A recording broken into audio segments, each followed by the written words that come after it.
अस्सलाम वालेकुम। उम्मीद है कि आप सब खैरियत से होंगे।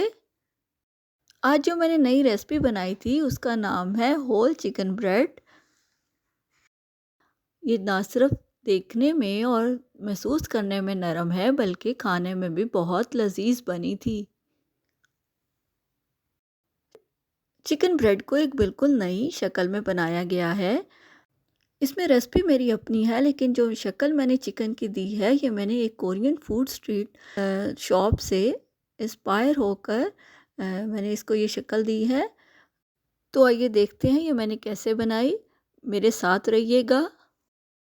आधा किलो मैदा मैंने स्टैंड मिक्सर के बॉल में ही छान लिया था क्योंकि बाद में मुझे गूंदने में आसानी हो।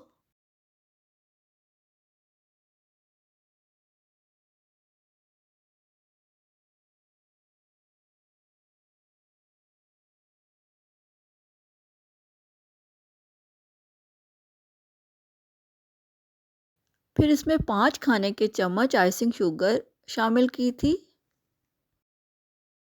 और इसके साथ ही थोड़ा सा नमक शामिल करने के बाद मैंने यीस्ट शामिल किया। और याद रखिएगा जब भी किसी रेसिपी में आप यीस्ट शामिल करते हैं तो उसके साथ चीनी शामिल करना ज़रूरी है, चाहे वो ग्रैनुलेटेड हो या आइसिंग शुगर हो, ताकि यीस्ट का जायका बैलेंस हो जाए।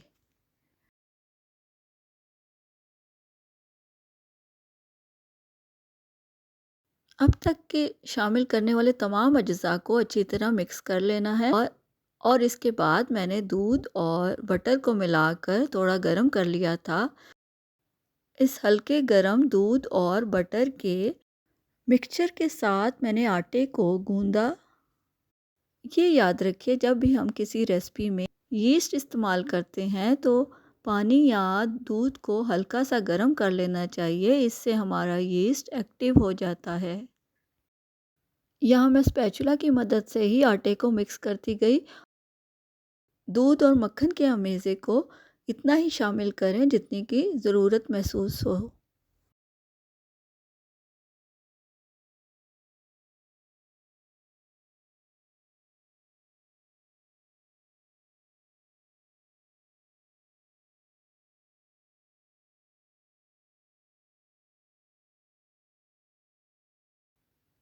यहाँ मुझे सिर्फ़ आटे को मिक्स करके रखना था, मुझे अभी गूँदना नहीं था, इसलिए मैंने स्पैचुला की मदद से ही इसको मिक्स करती गई।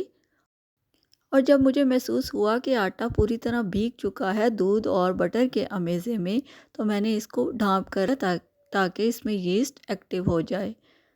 गर्मियों में ये टाइम कम लेता है एक्टिव होने के लिए, जबकि सर्दियों में ये तकरीबन 1.5 से 2 घंटा ले सकता है। और गर्मियों में आप इसे कहीं भी रख सकती हैं, जबकि सर्दियों में इसको वार्म जगह पर रखना ज़रूरी है। और सर्दियों में ओवन से बेहतर जगह कोई नहीं हो सकती। ब्रेड डो को एक्टिव होने के लिए रख देने के बाद मैंने फिलिंग की तैयारी कर ली थी। इसके लिए मैंने 2 प्याज चॉप किए।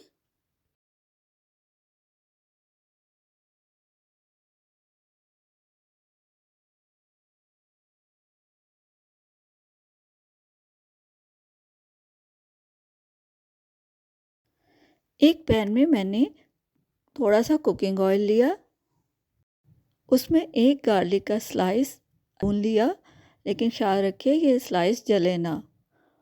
और साथ ही मैंने पहले से उबला हुआ चिकन शामिल कर दिया। ये चिकन मैंने लहसुन अदरक और थोड़ा सा नमक डालकर बॉईल कर लिया था।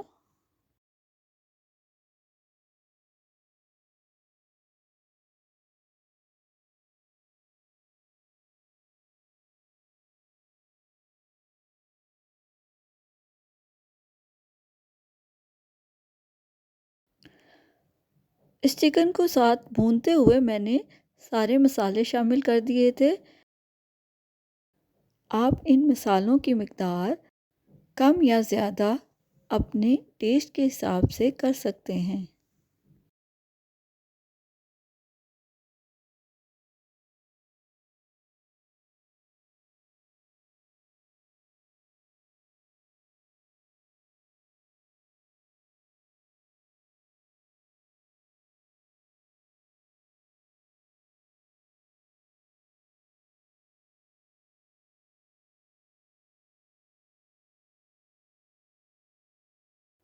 मसाले शामिल करके भूनने के बाद मैंने इसमें प्याज शामिल किया। और ये याद रखें, जब भी आप किसी सब्ज़ी को शामिल करते हैं तो वो सब्ज़ी अपना पानी छोड़ती है, तो बेहतर है कि आँच थोड़ी तेज़ कर ली जाए ताकि पानी खुश्क हो जाए। लेकिन अगर आपका गोश्त गला हुआ न, तो आप आँच को आहिस्ता करके उस सब्ज़ी के पानी में अपने गोश्त को गला भी सकते हैं।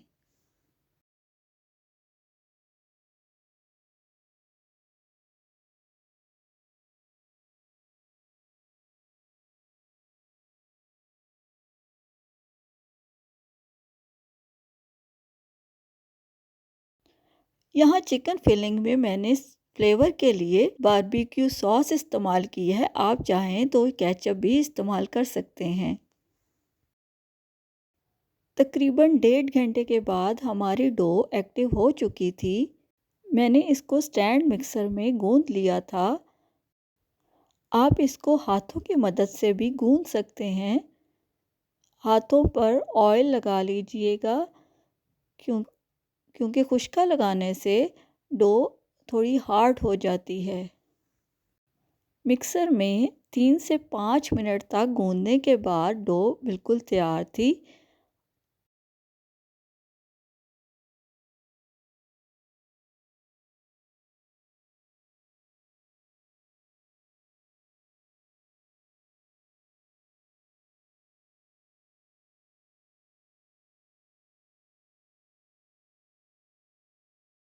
डो को अच्छी तरह गूंदने के बाद इसके छोटे छोटे पेड़े किए और इसमें चिकन फिल कर दिया। फिर मैंने इसको होल चिकन की शेप दी, जैसे कि आप देख चुके हैं। और ये बहुत ही यूनिक और नई शेप है, जो देखने में बहुत मज़े की लग रही है और बच्चों के भी बहुत अट्रैक्टिव है।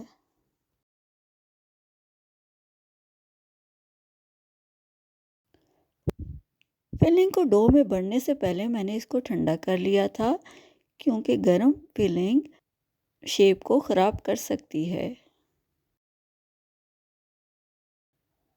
यहाँ मैं होल चिकन की शेप देने वाली हूँ।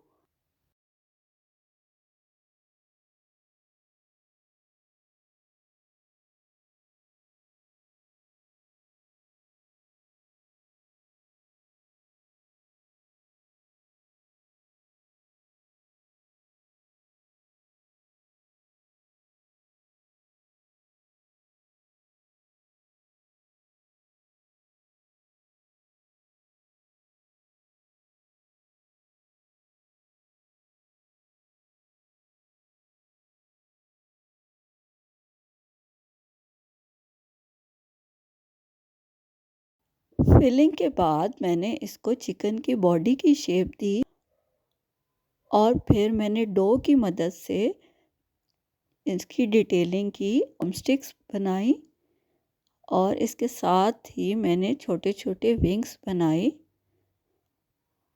ताकि एक एक चरखे की शक्ल इख्तियार कर जाए। जैसा कि आप देख सकते हैं कि ये डिटेलिंग बहुत ही आसान है। ज़रूरी नहीं कि शेप इक्वल ही बने, जैसे भी आसानी से बन सके आप बना सकते हैं।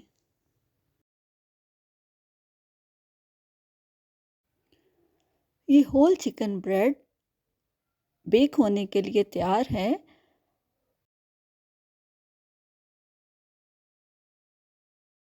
इन होल चिकन को प्यारा सा कलर देने के लिए मैंने एक अंडे की जर्दी को मिक्स करके ब्रश की मदद से इन ब्रेड्स पर लगाया था।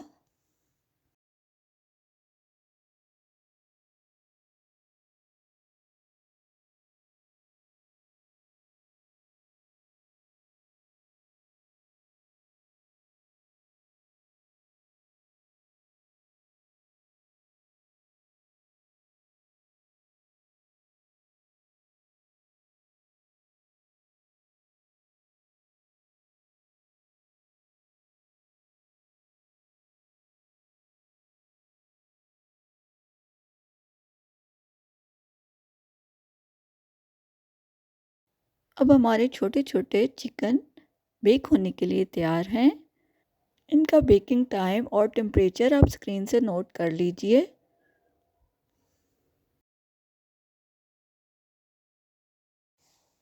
ये लीजिए हमारी होल चिकन ब्रेड बेक होकर बाहर आ चुकी है। ये कितनी क्यूट और मज़ेदार लग रही है।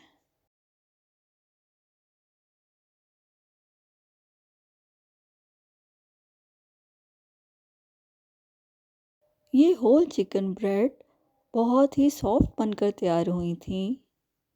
ये किसी भी टी पार्टी या शाम की चाय के साथ बेहतरीन स्नैक्स हैं। उम्मीद है आपको ये शेप और रेसिपी पसंद आई होगी। मिलते हैं एक नई रेसिपी और नए डिज़ाइंस के साथ। जब तक के लिए अल्लाह हाफ़िज़।